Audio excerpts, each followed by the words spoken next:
Kia ora, talofa, hello. Talofa.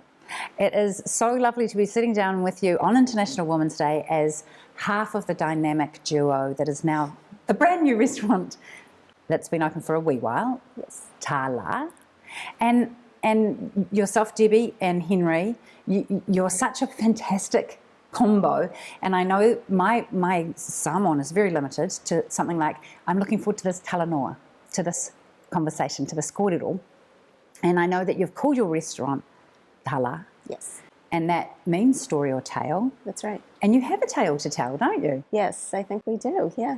What brought you and your restaurant to Parnell?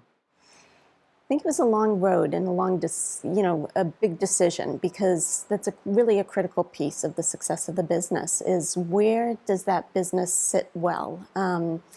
And it in some ways happened as a fluke, and then in some ways really, we got quite lucky too. So we were familiar with the location that we're in right now in Parnell.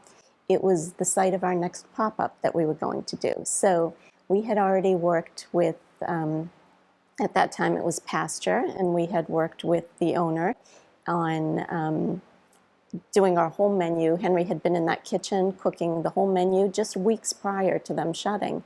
And we had no idea that they were going to shut. And we knew that something like that was what we were looking for. It was the right fit size-wise. It was an open kitchen, which from our pop-ups, we knew that was going to be a critical piece. It's really hard to tell the story of the food and everything that you want to relate to your guests when the kitchen's quite hidden and you don't have that one-on-one interaction. So there were a number of factors that lent that space to being really ideal for us.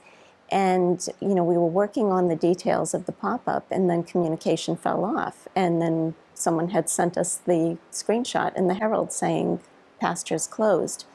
At that time, we were already working with someone looking at lease spaces. And we were looking in the city, Britomart, Viaduct, K Road, Herne Bay, and just weren't coming across the right fit. It would either be too big, closed kitchen, needed too much work. And the day we saw that, we asked the agent that we were working with, can you get us into that space? Do you know anything about it?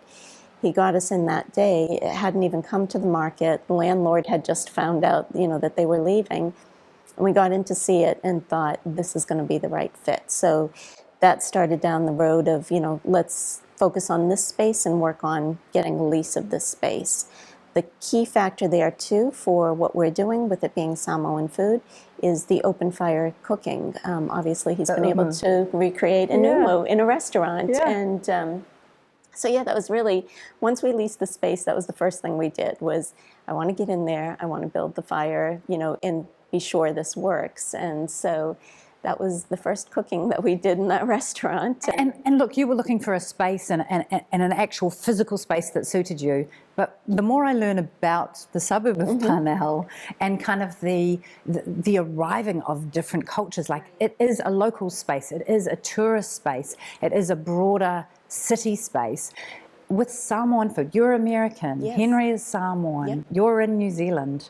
It kind of works, doesn't it? It does. And, I think you see now in Parnell a lot of diversity in the shops, in the food. I know just in the little laneway that we're in, we've got a Fijian restaurant across from us. We've got a Thai restaurant on one side of us.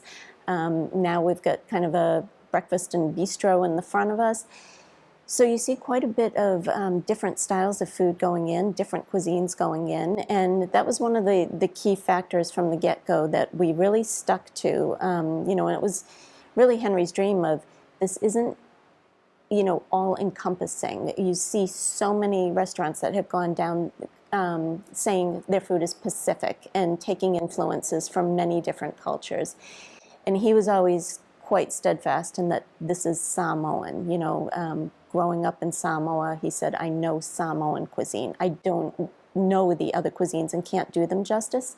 And there's certainly enough to do with just focusing on Samoan cuisine. So that's, where the cuisine has sat, and it's been very well received. I was going to say, how is it going? How many months old is the restaurant? So we opened 3rd of November, so it is still quite new, but the guest feedback has been fabulous. both on the food and the experience. You know, the food, people have just been loving it. And it's one of the really nice takeaways, and we started seeing this at the pop-ups, was it's appealing to a wide demographic. So we wanted to be sure we're not drawing one sector of the population. Are we drawing just Samoan? We're not drawing Samoan guests. And we're getting quite a diverse group. And kind of the nice part of it is particularly when you see the older Samoan generation come in, or people who grew up in Samoa and have a reference to what the origin of this food is. And it really takes them home. They'll say, you know, I'm really getting that food memory. We've had now, probably lost count, but I know of at least 3 that have become quite emotional and cried, saying, this takes me home, or I feel like my grandmother's touched me on my shoulder during the meal. And that's really rewarding, you know, especially for Henry, knowing that you've taken those home dishes that many Samoan people grew up with. Beloved dishes. Right. And you have to be really careful with that, because not everyone takes kindly to seeing it reinvented, reinterpreted, and it's like somebody remixing your favorite song, right? Exactly, right. And, you know, it's presented in a very contemporary, modern way. And it's been nothing but positive reception over that, of saying, you know, it's the flavors, it's the essence of this, it's the story behind it. And that's what's been very rewarding. And I hear you, even before you told me that story about diners becoming emotional, it sounds like what you're bringing to the Parnell restaurant scene is an experience. Exactly. And it's an experience of the world and of this place as well. As the partner of the head chef, and the head chef is like the lead singer in a band, yes. How I know that your role is integral. How do you see your role and how you work together? I'm happy to be the behind the scenes person and let him be in the front, and that was always the way, you know, it was designed. I think we bring very different strengths and very different skill sets to the restaurant, and that's what works. Kitchen is his domain. I'm hands off on that one, you know, even with the staff, that's his call. You know, I'll sit in on interviews and give my opinion, but ultimately it's his decision on how he runs the kitchen, what dishes, and we'll talk about it, but that's his space. It's been more on me as we did the lease, the fit out, all of that. I think kind of the project management, the legal skills. Yeah, all of that really makes a business tick, but, you know, you don't see every day. And just like the email queries of different events that we've been asked to do, and we've been very fortunate with some of the attention that we've gotten. We're very thankful for that. But it's time consuming too, you know, you need to have that. And then the attention to detail. I think the difference is not having the hospitality background, not coming from, you know, a kitchen or front of house. I think I bring more of the guest experience eye to it. So having traveled, gone to school abroad for a while, and, you know, had the experience of eating at a lot of nice restaurants, as well as down to street food that, you know, is fabulous in different areas of the world, I knew what I was looking for us in terms of creating that guest experience. And it really came down to the details. And it's not going to be one little thing by itself that makes or breaks it, but it's all of it together that really defines the guest experience, from someone opening the door for you to, you know, we have lovely little welcome drink that we've curated specially for that. When the guests arrive, and greet them in that space, let them kind of decompress for a minute before we take them to the table. Then during our don't give away all the secrets. No, I won't give away all the secrets.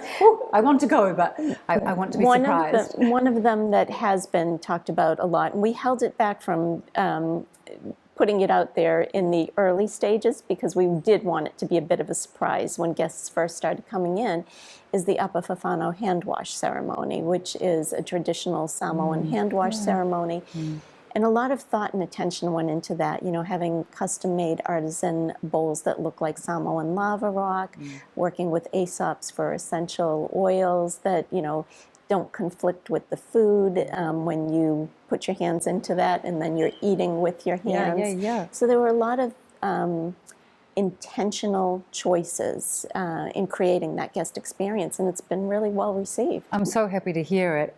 As somebody who's new to the Parnell business community, what have you discovered about being here? Because I guess you have lunch, you have a break, like what have you discovered in the community that's been like surprising and delighting? It has been surprising and delighting, but I did used to work down the street for many years. So I worked for Kiwi Rail for 7 years. So we used to walk up here for lunch sometimes. So I was a bit familiar with this area, but I would say now for me, it's strolling all these little laneways that go back behind Parnell Rd that most people don't even know about until you kind of venture off the beaten path.